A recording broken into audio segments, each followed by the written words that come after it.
Hello दोस्तों, welcome to software engineering channel. क्या हाल चाल है आप लोगों का। लास्ट .NET 6 प्लेलिस्ट के लास्ट लेक्चर के अंदर हमने ब्लॉक का जो टेम्पलेट था वो कम्प्लीटली अपने प्रोजेक्ट के अंदर इंपोर्ट कर लिया था। और आज हमने क्या करना है कि उसकी कॉन्फ़िगरेशंस जो कि हमने की थी उनको यूज़ करते हुए सारी की सारी हमने एक डेटाबेस क्रिएट करना है एंटिटी फ्रेमवर्क को यूज़ करके। तो वो डेटाबेस ऐसा एक डेटाबेस होगा जो कि आपकी ब्लॉग पोस्ट जो भी आप बनाएंगे वो वहाँ पर जाके उसमें सेव होगी। और इसके अलावा जो जो चीज़ हमें रिक्वायर्ड है डेटाबेस में सेव करने के लिए वो हम सेव करेंगे। तो उसके लिए सबसे पहले तो हम ये करते हैं ना कि हम इस प्रोजेक्ट को रन करते हैं और रन करने के बाद हम देखते हैं कि वो क्या क्या चीज़ें हैं जो कि हमने डेटाबेस में सेव करवानी हैं, कौन कौन से टेबल हैं बनाने हैं। इसको रन करके हमें एक दफ़ा इस चीज़ का आइडिया हो जाएगा कि एक टेबल किस चीज़ का बनाना है और उसके अंदर फिर फर्दर एट्रीब्यूट्स क्या क्या होंगे और कितने टेबल होंगे और उनके कितने एट्रीब्यूट्स होंगे। तो सबसे पहले तो हम इस चीज़ को नोट कर लेते हैं इस प्रोजेक्ट को रन करके। और कैसे नोट करना है, ये रन हो जाए तो मैं आपको बताता हूँ। ये लोडिंग पे है और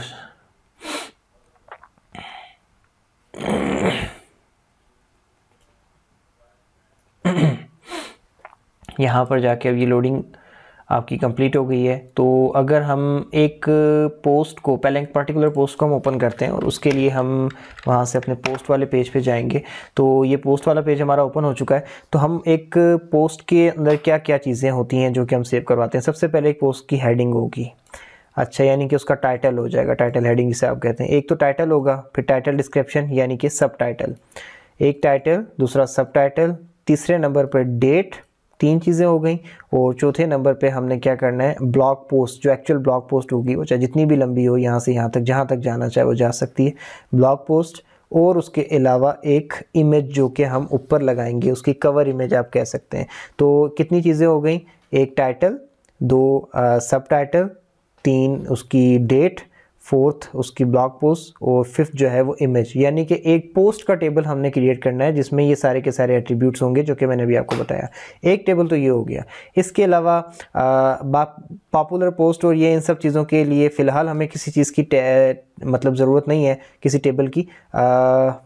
हाँ जी, ठीक है। और इसके अलावा हमें एक तो ये सब पांच चीज़ें ये हो गई। और फिर एक हम पोस्ट के टेबल में एक स्लग के नाम से भी एक एट्रीब्यूट रखेंगे। स्लग का नाम का जो एट्रीब्यूट होता है वो बेसिकली क्या करता है कि आपकी किसी एक पर्टिकुलर पोस्ट का जो लिंक है वो सेव करने के लिए यूज़ हो रहा होता है कि आपने कोई ना कोई उसका पोस्ट का लिंक तो बनाना है ना, जिसके थ्रू उस पोस्ट पे क्लिक करके कोई पहुंच सकता है। तो वो उसके लिए जो है हम रखेंगे। यानी कि एक पोस्ट के टेबल में टोटली हमारे 6 एट्रीब्यूट आ जाएंगे।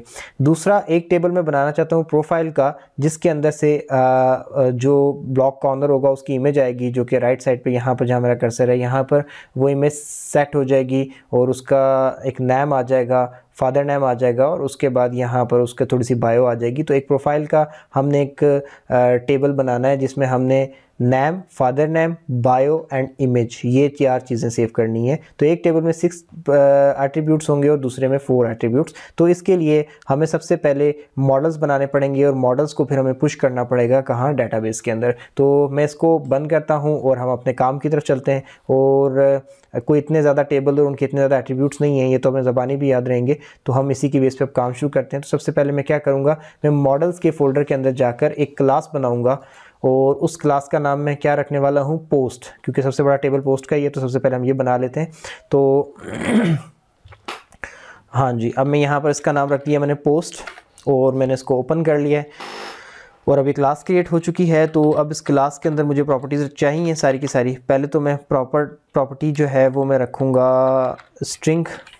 तो ये आ गया टाइटल, फिर नीचे जाके प्रॉपर्टी स्ट्रिंग, ये आ गया आपका सब टाइटल और इसके बाद प्रॉपर्टी स्ट्रिंग और ये आपका आ गया कंटेंट यानी कि एक्चुअल ब्लॉग पोस्ट।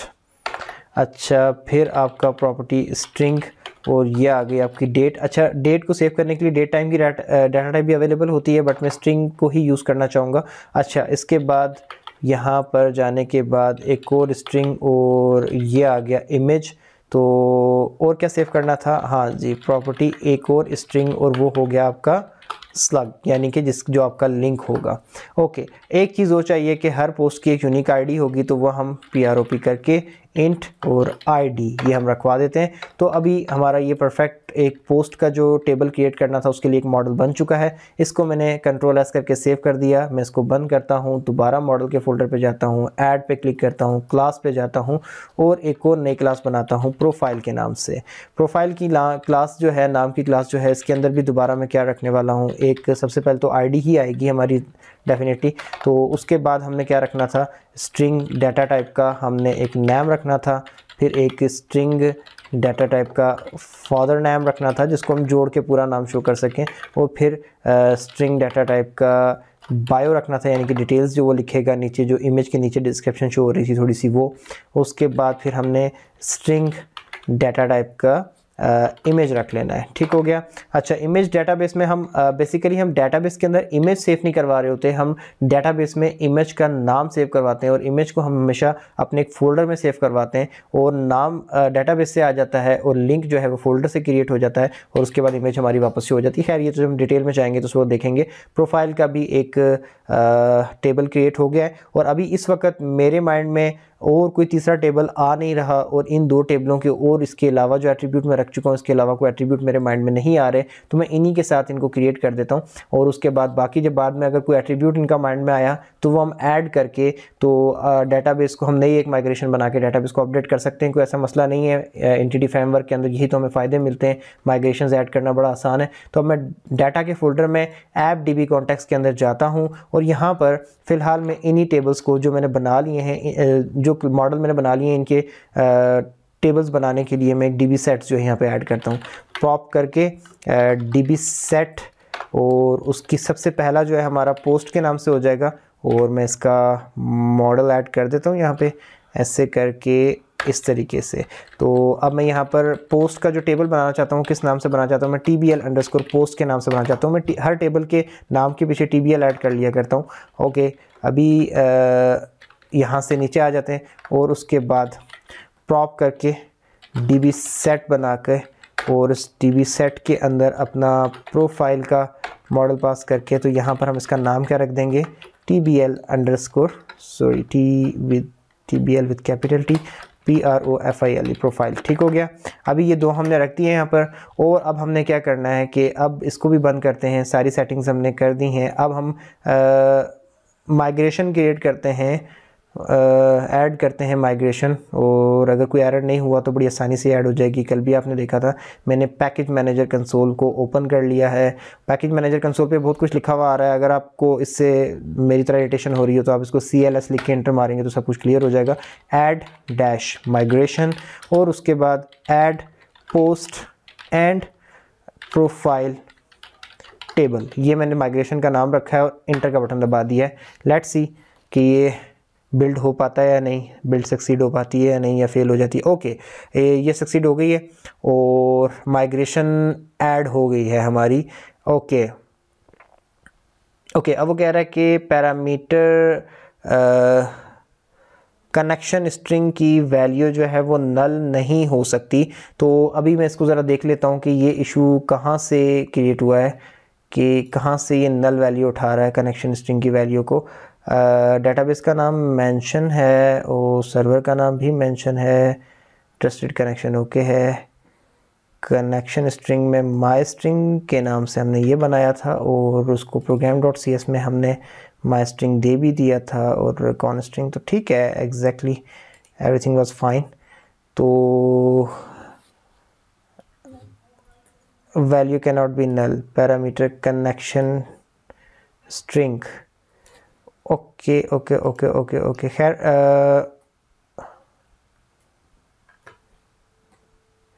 अभी देख लेते हैं कि कहाँ से इसने इशू क्रिएट किया है। ओके, सो अभी मैं थोड़ा सा लेक्चर को पॉज करता हूँ, इस इशू को फाइंड आउट करता हूँ और फाइंड आउट करने के बाद फिर मैं वापस आपको आके बताता हूँ कि इशू कहाँ से जनरेट हो रहा है। ठीक हो गया। ओके जी, सो एरर बहुत छोटा सा था, मैंने देख लिया है, स्पेलिंग मिस्टेक थी, मैं आपको भी बताता हूँ मैंने कैसे फाइंड आउट किया, मैं आपको बताता हूँ। ये जो इसने ट्रेसेस मुझे प्रोवाइड किए हैं एरर आने के ऊपर, मैं इनको स्टडी करता गया तो यहाँ पर इसने ये मेंशन किया हुआ था कि जो आपका ब्लॉग है ट्यूटोरियल, उसके अंदर जो program.cs वाली जो फाइल है उसके लाइन नंबर 9 में कोई इशू है। तो मैंने क्या किया कि मैंने जाकर सिंपली यहाँ पर जाकर देखा कि यार लाइन नंबर 9 ये रही, ये तो इसमें क्या इशू है। तो मैंने builder.services.add context करके app db context option use SQL server में माई कॉन स्ट्रिंग दे तो रखा है, तो ये इसको क्यों कह रहा है कि ये एम्प्टी है और वो नल नहीं हो सकता। तो अब यहाँ पर ये क्या लिखा हुआ है देखें, माई स्ट्रिंग mystring, यानी कि माई स्ट्रिंग नाम का पैरामीटर जो है वहाँ से ये कनेक्शन स्ट्रिंग की वैल्यू को उठा के कॉन स्ट्रिंग में सेव कर रहा है, और कॉन स्ट्रिंग हमने यहाँ पे पास किया हुआ है। और अगर यहाँ पर कॉन स्ट्रिंग है और उसके बावजूद भी ये कह रहा है कि ये नल है, तो दैट मीन्स कि कॉन स्ट्रिंग में वैल्यू ही नहीं आ रही, और कॉन स्ट्रिंग में वैल्यू आती है माई स्ट्रिंग से। तो दूसरी तरफ ऐप सेटिंग में जाकर देखो तो यहाँ पर देखें माई स्ट्रिंग की स्पेलिंग गलत है। देखें यहाँ पर क्या है string और यहाँ पर क्या है string। तो हम इसको सेट कर लेते हैं string, क्योंकि वो गलत स्पेलिंग के ऊपर से डाटा को उठाने की कोशिश कर रहा था, तो उसको कनेक्शन स्ट्रिंग एम्प्टी जा रहा था। तो अब माई स्ट्रिंग के नाम का ये बन चुका है। तो अब मैं क्या करता हूँ, अब मैं दोबारा से जाकर अब आई होप सो कि इशू नहीं होगा, तो मैं दोबारा से जाकर माइग्रेशन को जो है बनाने की कोशिश करता हूँ, और नोगिट पैकेज मैनेजर पे जाके पैकेज मैनेजर कंसोल पे जाता हूँ, और यहाँ पे जाके पहले वाली को तो REMOV रिमूव माइग्रेशन कर देते हैं, क्योंकि मुझे नहीं पता कि वो क्रिएट हुई भी है या नहीं। तो बिल्ड सक्सीड ओके, वो कह रहा है कि कोई थी ही नहीं तो मैं रिमूव कहाँ से करूँ, तो अच्छी बात है तो हमारे लिए। अब पिछला हम सब कुछ क्लियर करते हैं और ऐड माइग्रेशन दोबारा से करते हैं। Add migration, add post and profile table, ये लिखकर तो मैंने क्लिक कर दिया, बिल्ड सक्सीड हो चुकी है। और अब दोबारा से माइग्रेशन बना रहा है, और परफेक्टली माइग्रेशन अब तैयार हो चुकी है। उसने टेबल पोस्ट और टेबल प्रोफाइल के लिए माइग्रेशन को क्रिएट कर दिया है। तो अब हम क्या करते हैं, हमने इस माइग्रेशन को सीधा पुश कर देना है डेटाबेस में। तो उसके लिए हमने क्या लिखना होता है, अपडेट डैश डाटा बेस, और इंटर का बटन प्रेस कर देते हैं। तो अब देखते हैं कि क्या इजीली हो पाता है या फिर कोई एरर दे देता है। तो ओके, आई थिंक सो इसने पुश करना शुरू कर दिया है और डन का ऑप्शन इसने दे दिया। दैट मीन्स कि हमारी पूरी की पूरी डेटाबेस इसने एक नई क्रिएट करके, तो उसके अंदर टेबल पोस्ट और टेबल प्रोफाइल क्रिएट करके, और उनके अंदर जो जो एट्रीब्यूट्स हमने इससे डिमांड की थी वो उसने बना दिए हैं इसके कहने के मुताबिक। तो अब हम जाकर देखते हैं कि क्या इसका कहना बिल्कुल ठीक है या गलत है। ये माइग्रेशन को तो हम बंद कर देते हैं, program.cs को भी हम यहाँ से बंद करते हैं, ऐप setting.json की भी अब ज़रूरत नहीं है हमें।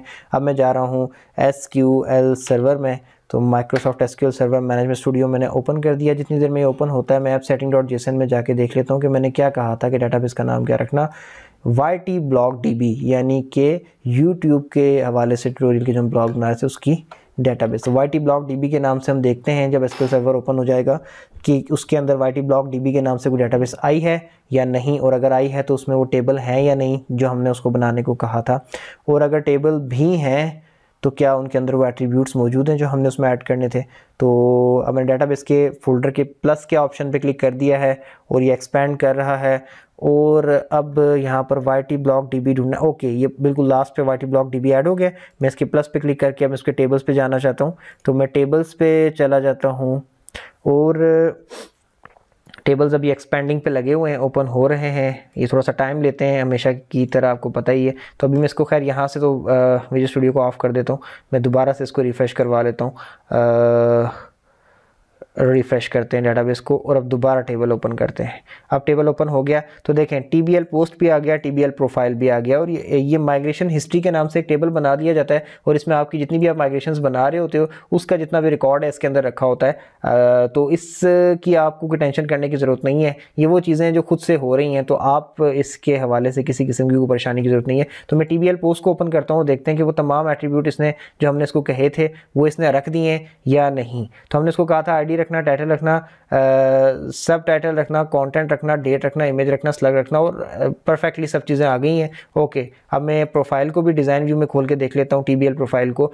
ID, name, father name, bio और इमेज और ये चीज़ें हमने इसको कही थी, तो ये आ चुकी हैं, यानी कि हमारी डेटाबेस तो क्रिएट हो गई है। अब जो हमारा नेक्स्ट स्टेप होगा, इससे आगे हम क्या करने वाले हैं, वो ये है कि अब हमने ब्लॉग के अंदर डाटा को जाके शो करवाना है। हमने कुछ ऐसा करना है कि हमारी रियल ब्लॉग पोस्ट्स हमें वहाँ पे शो होने लग जाएं। मींस कि जो हमारा होम का पेज है उसके ऊपर हमारी सबसे पहले तो हमने क्या करना है कि रियल ब्लॉग पोस्ट को शो करवाना है, प्रोफाइल का जो डाटा है उसको शो करवाना है, और वो कहाँ से आएगा, वो सारा का सारा डेटाबेस से उठा के वहाँ पे शो करवाना है। तो हमने अभी कोई ऐसी स्ट्रैटेजी तो बनाई नहीं कि हम डेटाबेस में डाटा को कहाँ से सेव करवाएं। So don't worry about that. हमने फिलहाल डेटाबेस के अंदर जितना भी डाटा सेव करवाना है वो यहीं से SQL सर्वर से ही आके डायरेक्ट सेव करवाएंगे अपनी टेस्टिंग के लिए, अपनी कोडिंग के लिए। यहाँ से कुछ 2-4 पोस्ट्स हम यहाँ पे क्रिएट कर लेंगे, प्रोफाइल के अंदर जाकर एक प्रोफाइल का डाटा सेव कर लेंगे, और फिर हम कोशिश ये करेंगे कि ये डाटा जो हमने यहाँ पे सेव करवाया है कुछ कोडिंग करके वहाँ पर जाकर जो हमारा मैन पेज है, होम का इंडेक्स जो है, होम कंट्रोलर का इंडेक्स पेज, उसके ऊपर जाके शो करवा सकें, और ये सारा का सारा डाटा फिर हम वहाँ पे शो करवाएंगे। और जब वहाँ पे वो डाटा शो हो जाएगा, फिर हम क्या करेंगे कि किसी एक पर्टिकुलर पोस्ट के ऊपर क्लिक करने से किस तरीके से हम नेक्स्ट पोस्ट के ऊपर जा सकते हैं, ये चीज़ चेक करेंगे। और जब ये सारा का सारा काम हो जाएगा तो फिर हम क्या करेंगे कि एक एडमिन पैनल बनाना शुरू कर देंगे, और उस एडमिन पैनल के अंदर से फिर डाटा ये सारा इंसर्ट वहाँ से हम करवाया करेंगे, वहीं से डिलीट करेंगे, वहीं से अपडेट करेंगे, ताकि बार बार हमें SQL सर्वर ना खोलना पड़े, क्योंकि ये कोई एक अच्छी अप्रोच नहीं है। ये just development point of view से हम खोल रहे हैं इसको, लेकिन जब आपकी एक साइट, एक ब्लॉग होस्ट हो जाता है तो फिर आप एडमिन पैनल से जाके पोस्ट क्रिएट करते हैं, वहीं से उसमें कुछ चेंजिंग करनी हो तो अपडेट करते हैं, वहीं से डिलीट करते हैं, और वहीं से सारा कुछ संभाल रहे होते हैं। तो एडमिन पैनल हम बाद में बनाएंगे डाटा को इंसर्ट, अपडेट या डिलीट करने के लिए, लेकिन फिलहाल हम डाटा यहीं से डाला करेंगे और ब्लॉग की सारी वर्किंग को कोड करेंगे। उसके बाद हम एडमिन पैनल की तरफ जाएंगे, उसका लॉगिन बनाएंगे, उसका सिक्योरिटी सिस्टम बनाएंगे, उस सेशन वगैरह का इस्तेमाल करके। तो वो बहरहाल बात की बात है। यहाँ तक जो मैंने लेक्चर बनाया, आई होप सो कि आपको पसंद आया होगा, समझ भी आ गया होगा। कोई क्वेश्चन हो तो आप ट्विटर अकाउंट के ऊपर पूछ ही सकते हैं। बाकी इसके अलावा अगर वीडियो अच्छी लगी हो तो लाइक करके प्लीज़ चैनल को सब्सक्राइब करें और सपोर्ट प्रोवाइड करें। फिलहाल मैं इस लेक्चर को यहीं पे एंड करता हूँ। दोबारा मिलते हैं नेक्स्ट लेक्चर में, तब तक के लिए अल्लाह हाफिज़।